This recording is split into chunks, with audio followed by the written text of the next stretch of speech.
όλη η Κίνα αρχίζει και γίνεται όσο και να είναι και στις πιο φτωχές περιοχές αρχίζουν να έχουν λεφτά, έτσι. Και μπορούν να αγοράσουν καλά πράγματα. Μπορούν να δεχτούν πολύ περισσότερα πράγματα, είναι συνηθισμένοι να παίρνουν εισαγόμενα προϊόντα.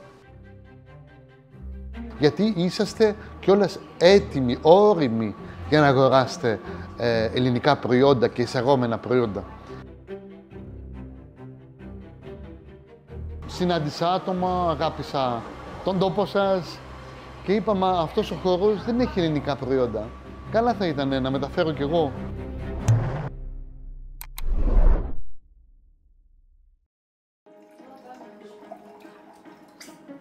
Με λένε Γιώργο, έχω μεγαλώσει στο Βέλγιο, είμαι από 2 γονείς Έλληνες.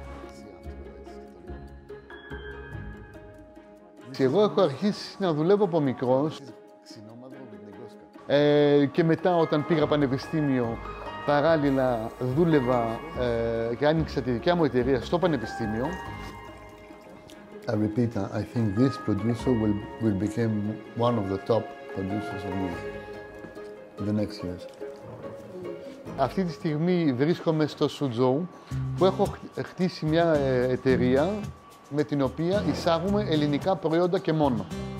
Σε αυτά τα προϊόντα έχουμε φυσικό και επόμενο κρασί, εφόσον η Ελλάδα παράγει πολύ όμορφα κρασιά. The thing is, because we have a very long story in wines, we have also a big number of indigenous grapes. Και μετά εισάγουμε μέλι, λάδι, διάφορα προϊόντα όπως μαρμελάδες. Τώρα φέρνουμε διάφορα, πώς τα λέμε αυτά, σαν chips τέλος πάντων, αλλά που είναι 100% gluten free και που είναι χωρίς πρόσθεση χημικών κλπ. Που είναι φανταστικά προϊόντα, θα τα έχουμε σε λίγους μήνες. Και εντάξει, προσπαθώ σιγά σιγά να φέρω ό,τι πιο υγιεινό προσφέρουμε στην Ελλάδα και να το μοιράσουμε με το κοινό στην Κίνα. Εμείς τα συντηρούμε σωστά τα πράγματά μας. Το λάδι είναι κάτω από 20 βαθμούς όλο το χρόνο. Δεν ζεσταίνει. Είναι όπως τα κρασιά. Εγώ πληρώνω 3,5 φορές πιο ακριβά στο τετραγωνικό μέτρο για να είναι όχι μόνο σε σωστή θερμοκρασία, αλλά πήγαμε και το ελέγξαμε και σε σωστή υγρασία. Για το κρασί θέλει σωστή υγρασία. Always good to see you. Hello, how are you? Thank you to be here tonight. It's an honor to have you all here. We will not boring you a lot with the wines. Και μου αρέσει το καλό το φαγητό και το καλό το ποτό, που σημαίνει ότι εντάξει, είχα τριγύρω μου φίλους που ήταν μάγειρες, που είχαν εστιατόρια κλπ. Γιατί όταν καθόμαστε σε ένα εστιατόριο είμαστε πιο cool, πιο relax.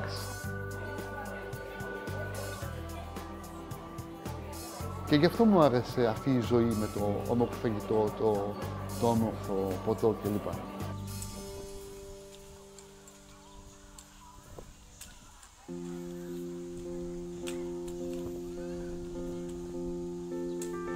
Γενικά η Κίνα έχει πανέμορφα μέρη παντού, σε όλη την Κίνα. Το Σουτζού είναι από τα ωραία μέρη επίσης.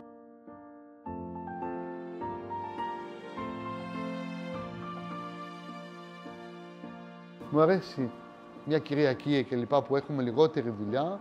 Θα πάω να βγω έξω, να απολαύσω λίγο τη λίμνη, θα πάω από εδώ, από εκεί. Και θεωρείται το Σουτζού η Βενετία της Κίνας. Στο Σουτζού μου αρέσει γιατί έχει άπλα γενικά. Το καινούριο κομμάτι. Κατάλαβες, το Σουτζού είναι 2 κομμάτια. Είναι η παλιά η πόλη, που είναι πολύ γραφική, που είναι πολύ ωραία. Και είναι το καινούριο κομμάτι στο οποίο μένω, που είναι πιο βολικά τα πράγματα. Με ρώτησες γιατί μου αρέσει το Σουτζού. Ένα από τα κομμάτια που μου αρέσει είναι ότι έχει νερό. Και νομίζω ότι η κουλτούρα ελληνική είναι τελικά πολύ κοντά με την κινέζικη κουλτούρα. Με πολλές διαφορές, αλλά με πολλά κοινά, παλιά και ασυνείδητα πράγματα. Και είναι πολύ ενδιαφέρον. Ενώ η Κίνα οικονομικά πήγαινε έτσι πάντα, την εμπιστεύομαι. Τώρα αρχίζουν πάλι να κάνουν οι Κινέζοι μακροχρονικές business. Και αυτό είναι καλό, είναι πολύ καλό για την οικονομία. Τώρα είναι καλό επίσης γιατί καθάρισε, εντάξει, είναι ένα σύνολο. Όντως, εμπιστεύομαι την Κίνα.